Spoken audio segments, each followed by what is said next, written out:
Assalamualaikum warahmatullahi wabarakatuh. Apa kabar anak-anak?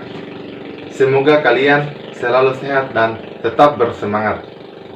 Anak-anak, pada pembelajaran kali ini kita akan membahas tentang bentuk aljabar dengan pokok bahasan unsur-unsur bentuk aljabar. Jadi, pada hari ini kita akan belajar apa itu bentuk aljabar dan apa saja unsur-unsur pembentuk aljabar.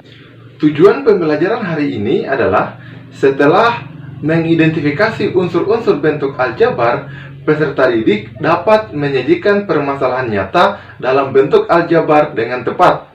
Anak-anak, dengan mempelajari materi ini, kita dapat menyajikan kejadian-kejadian dalam kehidupan sehari-hari ke dalam bentuk aljabar. Sebelum kita mempelajari apa itu bentuk aljabar, mari kita perhatikan ilustrasi berikut ini. Halo Pak Thohir. Halo Pak Erik. Kelihatannya buku tulis Pak Thohir banyak sekali. Iya Pak, ini pesanan dari sekolah saya. Saya beli 2 kardus dan 3 buku tulis. Pak Erik beli apa saja? Saya hanya beli 5 buku, Pak. Buku ini untuk anak saya. Berdasarkan ilustrasi tersebut, dapat kita tuliskan bahwa Pak Thohir membeli 2 kardus buku tulis dan 3 buku, sedangkan Pak Erik membeli 5 buku. Apabila banyaknya buku tulis dalam kardus kita simbolkan dengan X, maka buku yang dibeli Pak Thohir bisa kita tulis 2X tambah 3, sedangkan buku yang ditulis Pak Erik 5. Bentuk 2X tambah 3 dan 5 inilah yang disebut dengan bentuk aljabar. Berdasarkan ilustrasi tersebut, kita dapat bentuk aljabar 2X tambah 3, di mana simbol X menyatakan banyaknya buku dalam kardus. Kalau misalnya kita ambil X sama dengan 12, maka 2X tambah 3 sama dengan 2 kali 12 tambah 3 sama dengan 24 tambah 3 sama dengan 27. Kita ilustrasikan seperti ini.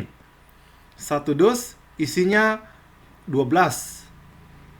1, 2, 3, 4, 5, 6, 7, 8, 9, 10, 11, 12. Karena ada 2 kardus, masing-masing 12 buku, maka total 24 buku. Ditambah 3 buku, maka totalnya adalah 27 buku. Perhatikan bentuk aljabar 2X tambah 3. Pada bentuk aljabar ini, 2X merupakan suku dan 3 juga merupakan suku. Di antara kedua suku ini dipisahkan oleh tanda operasi. Operasinya bisa jadi operasi tambah atau operasi kurang. Pada bentuk aljabar ini menggunakan operasi tambah. Kalau kita perhatikan, bentuk aljabar 2X tambah 3 memiliki 2 suku, yaitu 2X dan 3. Bentuk seperti ini disebut suku 2 atau binomial. Kalau hanya memiliki satu suku, disebut suku 1 atau monomial. Contohnya 2X, 4P, atau 4. Kalau memiliki 3 suku, disebut suku 3 atau trinomial. Contohnya 3X tambah 2Y tambah 5. Untuk bentuk aljabar yang memiliki 4 suku atau lebih disebut polinomial. Contohnya 2X pangkat 4 kurang 5X pangkat 3 tambah X pangkat 2 tambah X tambah 7. Kemudian, kalau kita perhatikan kembali bentuk aljabar 2X tambah 3, 2 ini disebut koefisien, X disebut variabel, sedangkan 3 disebut konstanta. Koefisien adalah bilangan yang memuat variabel. Ya, 2 memuat X. Ya, dan variabel itu merupakan lambang pengganti suatu bilangan yang belum diketahui nilainya dengan jelas. Disimbolkan dengan huruf kecil, contohnya A, B, C, D, dan seterusnya sampai Z. Sedangkan konstanta adalah bilangan tetap yang tidak memuat variabel. Jadi, kalau koefisien itu memuat variabel, kalau konstanta tidak memuat variabel. Bisa dibedakan ya anak-anak? Nah, untuk lebih jelas, perhatikan contoh berikut. Tentukanlah suku, koefisien, variabel, dan konstanta dari bentuk aljabar berikut ini. Kita lihat yang pertama, 3x, 3y kurang 5. Bentuk ini disebut suku 2 atau binomial karena memiliki dua suku, yaitu 5y dan negatif 3. Perlu diingat anak-anak, kalau operasinya adalah kurang, maka tanda negatifnya itu mengikut pada koefisien atau pada konstanta. Karena operasinya kurang 3, maka sukunya adalah negatif 3. Koefisiennya adalah 5, sedangkan variabelnya adalah y, dan konstantanya adalah negatif 3. Untuk yang kedua, x pangkat 3 kurang 2x pangkat 2 dikurang x. Bentuk ini disebut suku 3 atau trinomial karena memiliki 3 suku, yaitu x pangkat 3, min x pangkat 2, dan min x. Sama seperti tadi, tanda kurangnya mengikut pada suku. Untuk koefisien, x pangkat 3, koefisiennya adalah 1.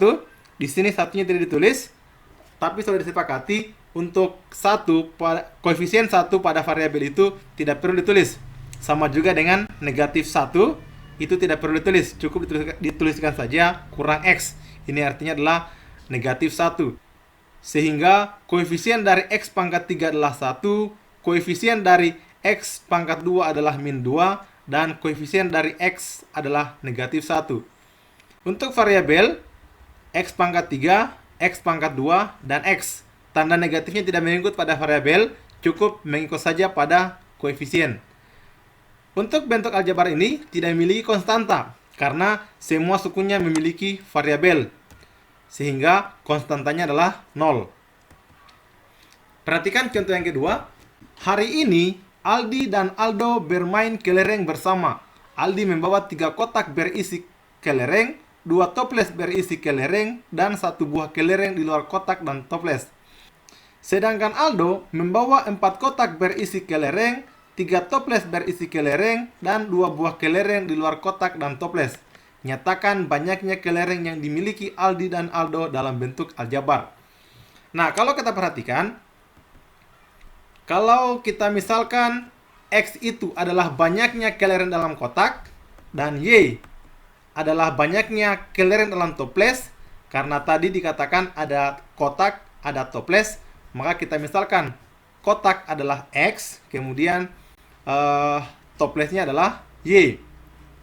Sehingga kalau kita tulis ulang, kelereng Aldi adalah 3 kotak ditambah 2 toples ditambah 1 kelereng, 3 kotak, 1, 2, 3, kemudian 2 toples, kemudian ditambah 1 kelereng, 3 kotak kita tuliskan 3x, 2 toples dituliskan 2y, sedangkan 1 kelereng dituliskan 1. Sehingga bentuk aljabarnya adalah 3x ditambah 2y ditambah 1. Kemudian, untuk kelereng Aldo, yaitu 4 kotak tambah 3 toples tambah 2 kelereng, ya, 4 kotak tambah 3 toples tambah 2 kelereng. 4 kotak berarti 4x, 3 toples berarti 3y, dan 2 kelereng dituliskan 2. Sehingga bentuk aljabarnya adalah 4x ditambah 3y tambah 2. Demikianlah materi unsur-unsur aljabar pada hari ini. Ternyata ada banyak kejadian nyata dalam kehidupan sehari-hari yang bisa dinyatakan dalam bentuk aljabar. Anak-anak, cukup sekian pembelajaran kita hari ini. Semoga bermanfaat untuk kita semua. Akhir kata, wassalamualaikum warahmatullahi wabarakatuh.